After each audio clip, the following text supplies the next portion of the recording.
Success is an elusive thing, right? What is it? And I think it's very interesting that if most people can't define success, well, it means you made X amount of dollars. But if you make X amount of dollars but you spend more, are you successful? Or, well, it means you come home happy every day. Okay, how do you know when you're happy, you know? So I think success is a funny thing, which is we all seem to pursue it, but we don't know how to measure it or actually how to define it. So how do you pursue something that you can't measure? Fascinating. So when people say to me, how do you measure success? The question we all have to ask ourselves, am I successful? I don't know. I mean, I had a good year last year. And what does that mean? Does that mean I made a lot of money? Does that mean I was really happy? Oh, I'll let you decide, right? Maybe neither, maybe both. I had a good year last year, but am I successful? And the answer is no. I don't feel I am, because I'm trying to build a world that doesn't exist yet. I'm trying to build a world in which 90% of people go home at the end of the day feeling fulfilled by the work that they do. So I definitely took a big step forward towards that goal, but I'm still so far away. So somebody said to me, then how do you know if you're successful? And the answer is, if it can go by itself. And so what is more interesting to me as a measurement of success is not the markers per se. It's not the financial goal or the size of the house that you want to buy. Those are nice things, go for it. But those are not measurements of success. Those are just nice things to collect along the way. Right. For me, it's momentum. I want to measure momentum, which is, you know, when something is moving and you start to see it lose momentum, you're like, uh-oh, give it a push, because if you don't give it a push, it's going to stop. And an object in stasis is much harder to get going. It requires a lot more energy to get something started than it does to keep it going, right? And so if you don't let it stop and you can keep it going, it's this, you know, it still might slow down there, but you can get it going again much easier. And for me, the opportunity is to get the ball rolling faster and faster and faster and faster and faster and bigger and bigger and bigger. It's like a snowball. And my responsibility is, because it's not rolling downhill yet, it's not on automatic yet, I need to still keep it going to find that critical mass where it can go, and at the point it can go by itself without me, then I will find something else to do. And that may not happen in my lifetime. I think we must all stop measuring promotions, salaries, and these things, but rather measure the momentum of your career. Does my career have momentum? Can I see it moving in the right direction? Can I see it gathering moss? You know, can I see that it's becoming easier for me to keep the momentum? It's becoming easier for me to grow the size of this thing. It's requiring less effort. That's the thing we need to measure. Yeah. That's the thing that we need to be cognizant of, which is the momentum of our careers, not just the markers that we think define our success. You speak to businesses and companies and leadership teams and employees and stuff.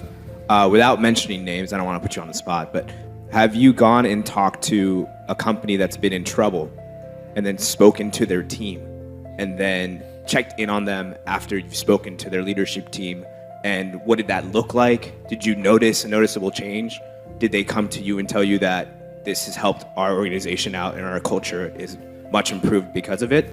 I'm not anybody's, like, you know, mom or dad. I'm not going to do it for you. And I have a very laissez-faire approach of it. I once had a client, this is a bunch of years ago, that said, what guarantee do I have that your stuff will work? Which my answer was, none. Like, I'm giving you a tool. It's like a hammer. You can use it broadly or narrowly. You can build a table, you can build a house. It's the same tool. You can use it for marketing, you can use it to completely revitalize your entire culture. And even though I'm going to sell you the most beautiful hammer, I'm not going to guarantee the structural integrity of the house, right? It's your business. You want to ignore all my stuff? Ignore it. I don't care. And if your business collapses, you know what happens to me? Nothing. Like, I don't mean to be cold about it. Like, of course I want the people I work with to do well, but it's not mine. It's theirs. And I take no emotional responsibility for the decisions they make. So yes, there are many people that I've had the pleasure of working with, some who work for dysfunctional organizations, that went on a hard journey of completely changing the way they lead and completely revitalizing their culture, and it has great success. It's not because of me, it's because of them, right? At the same time, there are many people who came in like, what an amazing speech, and did nothing. You know, thanks, that was great, you know? And of course it's gonna fail, you know? So I think that we have too much, especially in the consulting world or the design world, everybody's so paternalistic about it. And designers are famous for this, right? They get so personally offended when the client chooses the wrong thing. Oh, they're such idiots. Don't they know we're trying to help them? Or who cares? Like, it's their freaking business, right? That's what you find. I've had that. Instead of arguing with somebody for them to make the right choice, because we genuinely want to help them. What I have found is if you push the accountability onto, because when we argue, we're taking accountability. This is better. This will help you. We're taking responsibility, accountability. But if we say, look, we've been doing this a bunch of years, we know more about design than you do, I'm telling you, for every reason that I can outline for you, why this will help you more. But if you don't want to do it, that's fine. It's your business. Do what you want. The minute you switch the accountability and put it all on them, amazingly, they're much more open to your opinion. So people are always talking about visions and missions and all of this stuff. When people ask me, like, what example should I look to? Like, what company should I? I'm like, here's an organization with a vision, a cause. It was founded with a cause. It's an entrepreneurial venture. America is an experiment. It's an entrepreneurial venture where a bunch of people got together and decided we needed to start our own country because there were certain obstacles that were getting in the way of a vision that we had of a better kind of country, but a kind of company, right? And they stated it right out of the beginning. All men are created equal, endowed with these unalienable rights, amongst which include life, liberty, and the pursuit of happiness. And it's not just a competitive statement, like to be the best, to be the most respected. That's not what it was. And I'm amazed how many companies start their visions or missions with that terribly egocentric language. It was an ideal.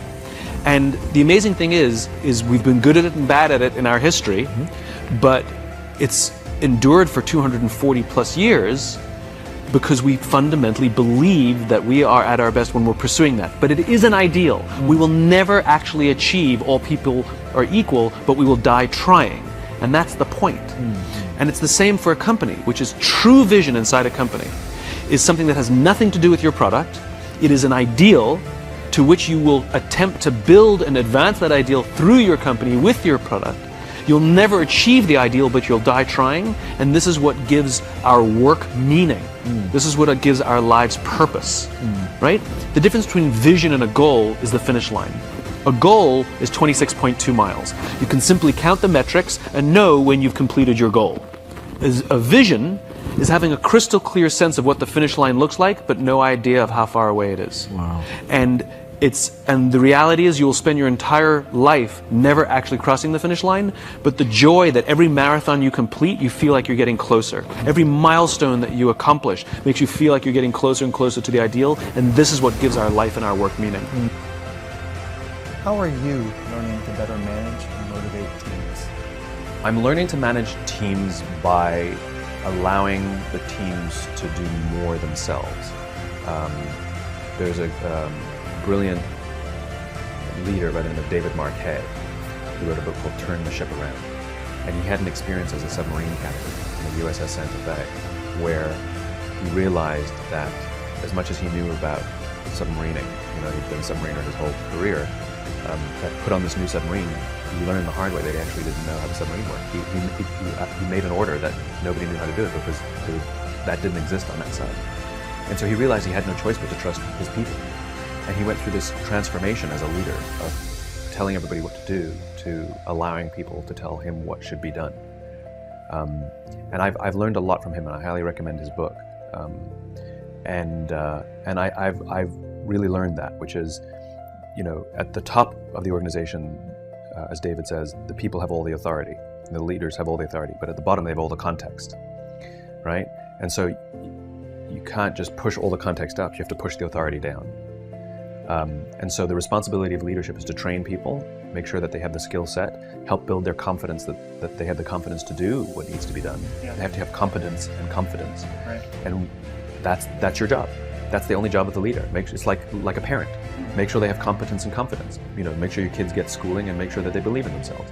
And then leave them, And so I've done the same thing. Instead of sort of showing people how I would do it, I want them to learn how it's done, and feel good about themselves, and then just however they do it is how they do it. Yeah. And the result is remarkable. People feel better about coming to work. They feel like they have something to contribute. They feel more valuable, as opposed to just being told this is how I would do it or I'm going to do it this way. or do it my way. So yeah, completely changing my understanding of my job as more like a parent than a manager.